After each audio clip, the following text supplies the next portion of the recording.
Squad. Yap, kali ini masih bersama Dini, ya.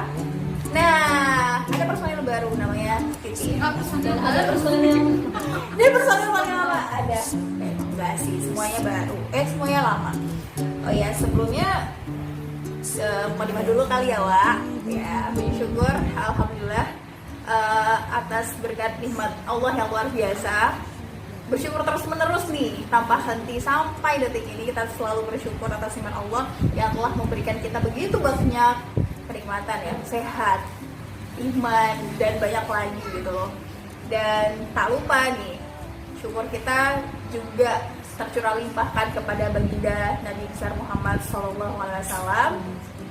Dengan luar biasanya beliau bisa mengubah zaman ya, mengubah dari zaman jahiliyah hingga zaman terang benderang saat ini. Dan semoga kita bisa berkumpul yaumil akhir nanti bersama bersama Rasul dan tentunya para sahabat-sahabat yang soleh dan soleh. Amin ya rabbal alamin. Oke. Gimana nih? Kemarin kan kita udah ngebahas mengenai nggak sih hijrah kayak gitu. Kemarin kita udah sama-sama membahas ya, ada Kak Fitri juga ya. Kemarin tuh yang ada Tin ya. Nah sekarang yang nggak ada tuh Kak Fitri karena memang ada halangan juga, makanya nggak bisa gabung sama kita. Lagi nggak enak badan gitu. Ya, kawan-kawan hijrah labura. Kawan-kawan hijrah labura, tolong ya didoakan ya sahabat kita yang satu lagi, semoga lekas. Amin ya rabbal alamin. Oh, krik. Oke, gini guys, hari ini kita tuh dari Azahara Squad mau membahas bagaimana sih cara memilih teman, apa sih keuntungan kita memilih teman dengan baik dan benar untuk masa depan kita yang jauh lebih baik dan cemerlang kayak gitu. Siapa yang pertama? Kak Agus Nina, Kak Widya, Kak Irma, atau saya? Oke, saya aja deh kawan.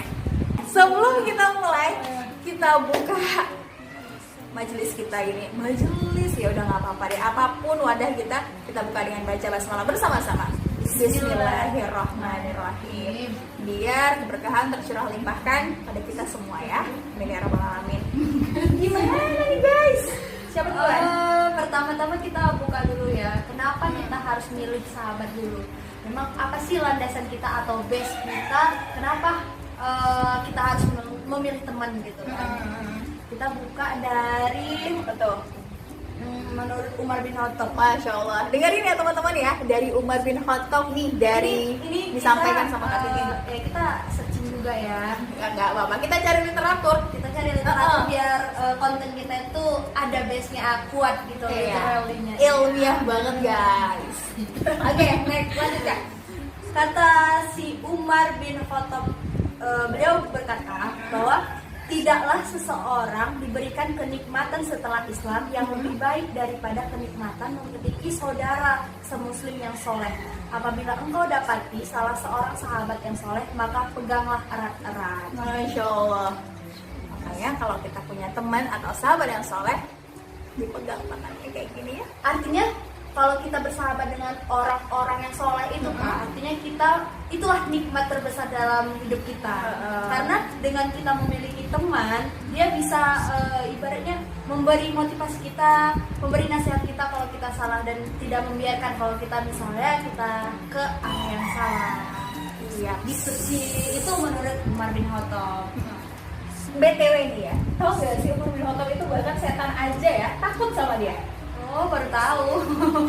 Jadi pokoknya sebelum apa sesudah masuk Islam Umar ya kayak pokoknya ada itu dalam hadis, siapa itu perawinya ini juga lupa, bahwa masuk Islamnya Umar bin Khattab itu sesuatu hal yang luar biasa karena memang Umar bin Khattab itu kan preman ya, Bo ya.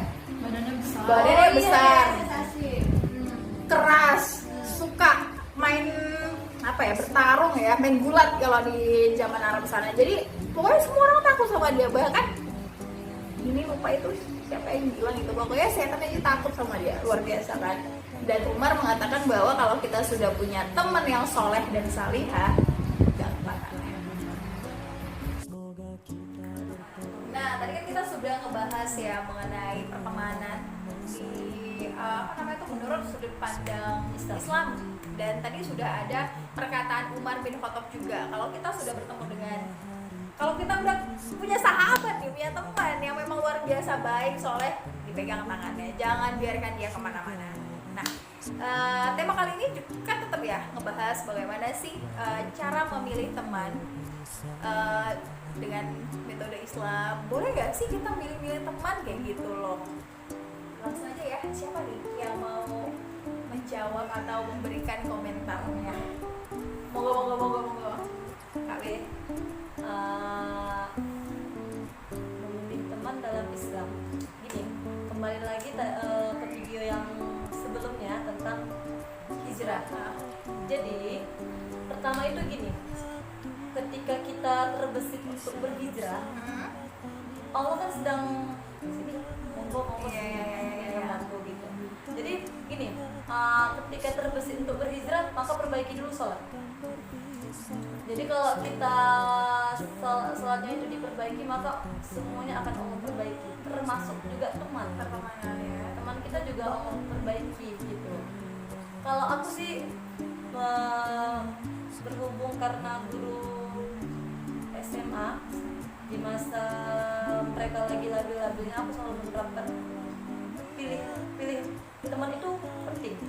Pilih teman itu penting. Tapi lihat dulu kriterianya. Jangan pula memilih teman yang kayak harus bisa mentraktir. Oh, duniawi kali ya. Yang tampangnya bagus. Cewek itu famous. Ya, harus viewersnya nambah. Viewersnya nambah ya, Wak. Dan itu kriterianya seperti apa?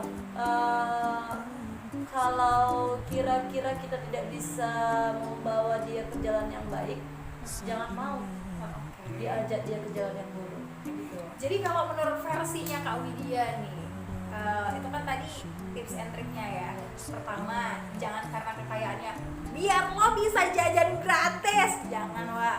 Terus jangan karena tampangnya cantik atau ganteng biar viewers lo banyak, jangan juga, gengs. Jangan ya cuma di subscribe. Jangan ya. Habis itu jangan pokoknya yang mengarah membawakan kamu ke jalan yang buruk lainnya, seperti itu. And aku mau tanya nih, kira-kira ciri-ciri teman yang baik itu seperti apa sih, Kak? Ciri-ciri kita nggak bisa langsung judge orang Menjudge itu ya, baik. oh ini nggak baik. Oh. Judge itu kan berarti jangan dulu. Benar. Kita nggak bisa, oh ini nggak baik, jadi aku nggak bisa Berteman sama dia, gitu. Kira-kira jika ada kebaikan yang ada padanya bisa kita ambil. Intinya pandai-pandai kita lah. Ada orang yang tampangnya Masya Allah, pas-pasan, bagus sih. amburadul. Karena maksudnya. kita sebenarnya kayak aku merasa dulu insecure masalah fisik ya, tapi setelah baca surah Atin gitu kan, karena kita setiap manusia itu diciptakan dengan bentuk yang sebaik-baiknya, jadi nggak ada yang jelek, nggak ada yang amburadul atau gimana gitu. Oh, dengan status Anda yang kemarin ya. Nah, jadi gini, kita pinter-pinter dalam mengambil kebaikan dari sisi orang. Jadi memilih teman yang baik itu lihat sisi baiknya dari dia. Ada orang yang mungkin kalau ada yang nonton film Malaysia tentang dia tentang orang yang paling buruk di mata manusia tapi paling baik di mata Allah, itu dia padahal orang mikir dia itu gila karena tampang dia amburadul. Bahasa Indonesianya apa, Bu? Apa ya? Samburetan.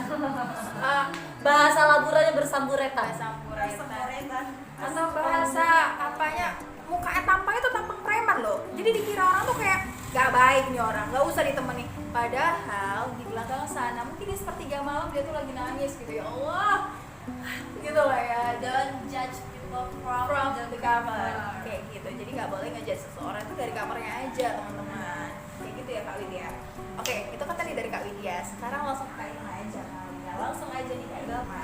Gimana sih memilih teman yang baik itu seperti apa? Iya, sekedar mengklarifikasi juga, kata-kata don't judge the cover itu tidak untuk jilbab ya. Iya. Artinya gini, kalau tidak berjilbab, yang penting kan hatinya. Kalau nggak berjilbab berarti nggak apa-apa dong, kan cover. Bukan. Jadi yang berhak menilai hati hanya Allah, dan itu bukan urusan kita. Oke. Jadi baik atau tidak itu bukan urusan kita. Urusan kita adalah menandai, kita hanya melihat visual ya. Kita nggak bisa melihat atau menilai hati seseorang. Jadi jangan mengambil alih tugas Allah. Jadi tugas Allah tuh menilai hati. Kita tuh nggak berhak menilai hati seseorang, tapi kita berhak memilih atas apa yang kita lihat. Visual ya. Nah, jadi kalau misalnya sebenarnya nggak masalah kita berteman dengan orang yang tidak berjilbab, nggak ada masalah sama sekali. Mana tahu bisa jadi ladang dakwah kita, mana tahu bisa saling ya kita mengingatkan dia gitu kan. Tapi juga bukan berarti ya Kita seperti mendukung iya ya berjilbab nggak apa-apa, Iya. padahal kan Iya. dalam Islam tetap wanita ya, itu wajib wajib. untuk menutupi aura. Jadi itu meluruskan aja, jadi bukan berarti don't judge the cover, berarti kita nggak apa-apa dong juga penting sholat, enggak, itu salah. Jadi kalau kita berpikir seperti itu nggak benar. Jadi tapi kalau memulai, walaupun kita, tapi kita belum berjilbab memulai untuk hijrah yang kemarin kita udah bahas di video sebelumnya, nggak masalah, nggak Oke. masalah. Ya. Artinya ya Semua itu butuh proses. ya semua butuh proses. Semua Oke, itu kita butuh proses. Kembali lagi ke tema yang Pertemanan. Nah, tadi kan itu karena istilah yang don't judge apa? the cover,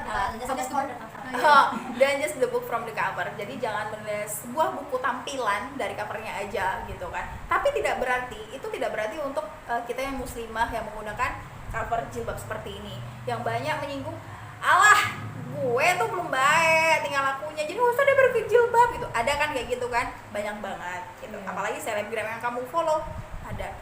Kakak boleh nambah nggak sih Kak? Apa boleh Kalau menurut perspektif Titin Oke. ya, kalau milih teman itu kita harus bisa sama-sama tumbuh gitu. Bertumbuh artinya kita juga perlu hati-hati itu perlu tumbuh, diri kita juga perlu tumbuh, karena tadi kan berdasarkan fisik udah dibahas sama orang Kak Widya sama Kak Ima juga. Artinya sama-sama saling support Yo. sistem kita Yes. gitu.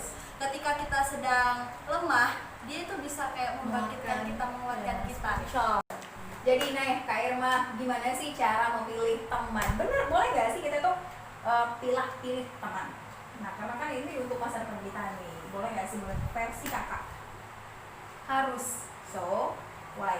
Ya, jadi karena pertemanan kalau kita landasi dunia ini sebenarnya kan semuanya akan berakhir ya, seperti di surat Az-Zukhruf ayat 67 bahwa di situ dijelaskan semua pertemanan itu tidak ada sampai akhirat kecuali orang-orang yang bertakwa. Artinya kalau kita tidak sama-sama bertakwa, berteman tapi tidak sama-sama bertakwa, Kita nggak bakalan ketemu ya? Nah, kita nggak bakalan ketemu dan tidak akan menjadi teman di akhirat nanti. Walau keluarga kita gimana? Iya, Keluarga kita juga gitu kan? iya, bahkan iya, ibu ke anak itu juga ada di surat apa ya? Abasa kok. Iya, Abasa. Jadi kawan-kawan yang tahu tentang surahnya itu, nama surahnya apa, komen ya. Oke deh, atau nanti kita cantumkan di kolom kolom deskripsi atau kolom komentar gitu. Ada lagi kan tambahannya? Iya. Kemudian mengenai tadi katanya kalau nggak salah mau nambahin surah tuh. Siroh. Siroh sama suroh Cerita. beda. Ais, oh nggak usah terus. Ya, jadi intinya adalah siapapun teman kita di dunia ini yang bahkan sangat baik pada kita, yang sering menaktir kita dan sebagainya, yang kita anggap segalanya di dunia, tapi kita tidak bertakwa dan sama-sama bertakwa, itu pertemanan itu hanya sebatas dunia dan tidak sampai akhirat. Nah, sirohnya ini adalah berkaitan dengan pemilihan teman. Jadi akibatnya atau fatalnya, bahayanya kita salah memilih teman. Ini tentang Uqbah bin Abu Mu'id. Nah, Uqbah bin ini Abu. ya, ini diriwayatkan oleh Abdullah bin Mas'ud. Jadi dikatakan bahwa nanti si Uqbah ini di akhirat akan menggigit kedua jarinya karena dia kedua tangannya, jari-jari tangannya karena dia menyesal kenapa dulu lebih memilih temannya. Nah, ceritanya seperti ini. Jadi Uqbah ini adalah tetangganya Rasulullah. Jadi rumahnya itu tepat di samping Rasulullah. Uqbah karena memang dia di samping Rasulullah, jadi dia sangat tahu bahwa Rasulullah itu orang yang baik, orang yang amanah, jujur dan tidak pernah berbohong. Bahkan sampai dia mengatakan bahwa Ya Muhammad, kalau memang agama ini adalah agama yang kau bawa, maka aku akan masuk ke dalam agama itu karena aku tahu bahwa kau tidak mungkin berbohong. Maka masuklah si Uqbah ke dalam agama Islamnya. Kemudian suatu hari Uqbah ini bikin syukuran di rumahnya. Kemudian dia mengundang teman-temannya dan tentu saja mengundang Rasulullah di sana. Nah, teman-temannya yang masih masih belum Islam gitu kan, bahkan masih dalam hidup jahiliyah gitu kan, termasuklah itu Abu Jahal dan sebagainya. Dia bilang gini, "Hei Iqbal, kenapa kau undang Muhammad ke sini?" "Oh iya, Muhammad itu orang baik dan dia adalah tetanggaku, maka aku undang dia ke sini." "Kau nggak tahu dia itu membawa agama baru loh?" "Oh iya, aku tahu dan aku sudah masuk dalam agama itu." Masya Allah ya. Belum selesai. Belum selesai. Kemudian Uqbah bilang seperti itu. Kemudian kawan-kawan bilang gini, "Uqbah, kau tinggalkan agama itu atau kau pilih kami atau kau pilih agama itu?" Dia bilang gitu. Kata si orang-orang Kawan-kawannya tadi, kalau kau pilih kami, maka bisnismu aman, maka kita akan kujamin pokoknya segalanya tentangmu gitu loh kan. Dunia lah ya. Iya, pokoknya perdagangan kita beres segala macam. Kemudian Uqbah berpikir, Uqbah ini tipenya yang itu nyari aman. Oh ya, Nyari aman. Yang mana yang Ibaratnya lebih orang yang menguntungkan? masih labil lah ya.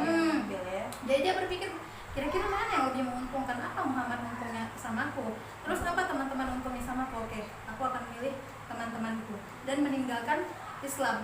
Nah, suatu hari mereka sedang kumpul ya teman-temannya di lain hari ya, di lain hari Uqbah dan teman-temannya tadi berkumpul, kemudian Rasulullah lewat ke rumahnya mungkin, kemudian sholat di sana dan kawannya menertawakan Rasulullah saat itu lagi sholat, mau sholat gitu kan. Jadi ketika Rasulullah sholat, kawan-kawannya bilang seperti ini, "Siapa di antara kita yang berani menumpahkan isi perut unta ke si Muhammad itu?"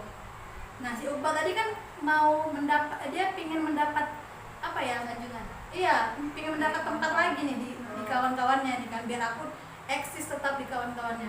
Akhirnya aku berani menumpahkan isi perut unta ke Muhammad. Dia datang sana, dia ambil isi perut unta yang sangat bau itu, kemudian dia tumpahkan ke atas punggungnya Rasulullah yang sedang sujud. Melihat seperti itu, Fatimah menangis. Mungkin Fatimah kalau nggak salah itu masih kecil, karena kalau nggak salah Khadijah masih hidup di situ kan. Nangislah si Fatimah itu kan. Kemudian nggak sampai di situ, si Uqbah ini bahkan ambil tali diikatkan ke leher Rasulullah saat Rasulullah mau ruku. Jadi ketika Rasulullah ruku, ini tercekek lah lehernya Rasulullah dan dia sangat kesakitan. Tapi dia tetap melanjutkan sholatnya dan semakin menangislah si Fatimah saat itu. Setelah Rasulullah selesai sholat gitu kan, dia melihat anaknya menangis dan dia langsung berdoa sama Allah, "Ya Allah, ya Tuhanku, aku serahkan ya Allah urusan mereka kepadamu, segala tentang mereka kepadamu ya Allah." Si ini bahkan dia sebutkan namanya sambil menunjuk-nunjuknya. Jadi kayak misalnya si Irma, si Anu gitu dia sebutkan, saking kan udah Bondo. Nah, tapi dia memang gak berkata kasar, dia cuma bilang, "Ya Allah, aku serahkan urusan tentang mereka kepadamu."